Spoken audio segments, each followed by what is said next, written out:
नमस्कार, बहुत स्वागत है आपका। आप देख रहे हैं ग्रैंड धर्मा सन्मार्ग। आज के दिन बहुत सारे प्रयोग किए जाते हैं। तो प्रयोग जब भी करें तो किसी की बुराई के लिए ना करें, बल्कि ये सोचें कि आपका भलाई कैसे हो सकता है इस प्रयोग को करके, क्योंकि किसी अन्य के बुराई के चक्कर में आप उलझ जाएंगे। इससे अच्छा है कि अपने बारे में सोचें। क्योंकि जब आप पूजा पाठ करते हैं, भगवान से क्या कहते हैं? भगवान हमें ये दो। आप ये तो नहीं कहते कि उसका बुरा कर दो। ठीक उसी प्रकार जब भगवान के सामने आप सच बोल सकते हैं तो ऐसे क्यों नहीं। तो आप ये प्रयोग जब कीजिएगा, ये प्रयोग बहुत पावरफुल है। तो आज के दिन आप जरूर करें। पति पत्नी के बीच का अगर प्यार खो गया है, या कोई तीसरा झपटने को तैयार है, या आपके पति के लाइफ में कोई और आ चुका है, तब ये प्रयोग आपको आपके पति का प्यार दिलाने में मदद करेगा। अगर आप लव रिलेशनशिप में हैं या फिर कुछ ज़्यादा ही हो चुका है, तो आप चाहते हैं कि ये रिश्ता टूटे ना, क्योंकि लड़कियों को अक्सर डर लगता है कि कहीं रिश्ते तोड़ ना दे, उनका बॉयफ्रेंड छोड़ ना दे अब ऐसे मोड़ पर। क्योंकि आजकल के ज़माने में कुछ ऐसा हो गया है ना कि हर कोई गलत ही कदम उठाता है। इसलिए ज़रा संभल के इस प्रयोग को करें। तो आपको चाहिए होगा भोजपत्र। जैसा कि हमने लिखा है कि भोजपत्र का ही प्रयोग है, लेकिन अब कई बार क्या होता है, आप ऐसे जगह पे हैं और रविवार का दिन भी है, तो ऐसे में रविवार के दिन ही यह प्रयोग करना है। अब आपको भोजपत्र नहीं मिल पा रहा।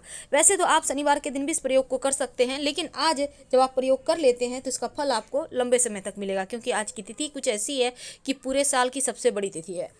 तो ऐसे में आज ये प्रयोग करना है आपको। और भोजपत्र ना मिले तो कोई बात नहीं, उदास मत होइए। आपको चाहिए होगा एक सफ़ेद कागज़। सफ़ेद कागज़ यानी मैथ बनाने वाला कागज़ होता है ना, जिसमें लाइनें खिंची भी नहीं होती, वही कागज़ लीजिएगा। रूलिंग कागज़ मत लीजिएगा। सफ़ेद कागज़ लेने, आप कितना बड़ा लेंगे ये आपके ऊपर है। अब छोटा ही लें। अब इस सफ़ेद कागज़ के साथ आपको चाहिए अष्टगंध। अष्टगंध आपको आपके पूजा स्थान पे होगा, आप तिलक भी करते होंगे। अष्टगंध में वशीकरण होता है। इसका तिलक नियमित रूप से लगाने से जो भी आपको देखेगा वो कहीं ना कहीं आपके बस में आने लगता है। तो अगर आपके घर में अष्टगंध नहीं है, तब आप ऐसे में कुमकुम सिंदूर ले लें। सिंदूर भी वशीकरण का काम करता है। और अनार की कलम। अब अनार की कलम भी हर किसी के पास नहीं होता।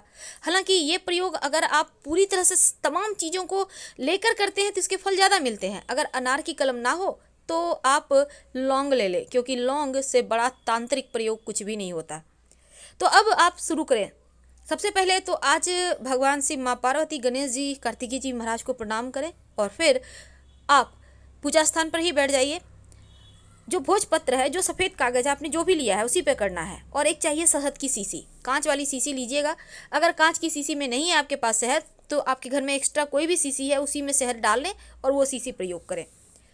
तो अब इस कागज़ या भोजपत्र पर जो आपने अष्टगंध की स्याही बनाई है, स्याही यानी कि अष्टगंध का पाउडर आता है, उसको आप पानी में घोलकर गाढ़ा पेस्ट बना लें। नहीं है तो कुमकुम को पानी में घोलकर पेस्ट बना लें।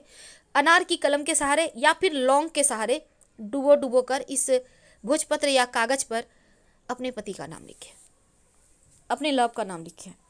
याद रखिए, अच्छे इरादों से।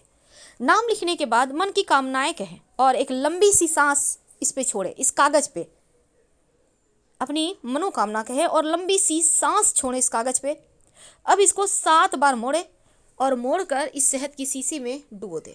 और डुबोना है सिर्फ ऊपर ऊपर नहीं, अंदर तक डुबो दें अच्छे से, जैसे शहद उसको कवर कर ले। छोटी सी ही शीशी लीजिएगा, वो आराम से आ जाएगा। अब इसको डुबोने के बाद, अब मेन बात यहाँ है, अब डुबोने के बाद अब इसको ढक्कन लगाएं कस के। इसको अपने घर में कहीं भी अंधेरे कोने में या फिर कहीं ऐसे जगह छिपा दें जहाँ वो उसको हिलाने डुलाने की आवश्यकता नहीं। आप चाहें तो पूजा स्थान पे भी कहीं साइड में छिपा कर रख दें, छज्जे वगैरह में भी रख सकते हैं। तो आप चाहें तो मिट्टी में दबा भी सकते हैं, जब तक इसमें है जिसके बारे में आपने सोचा है वो गुलाम रहे।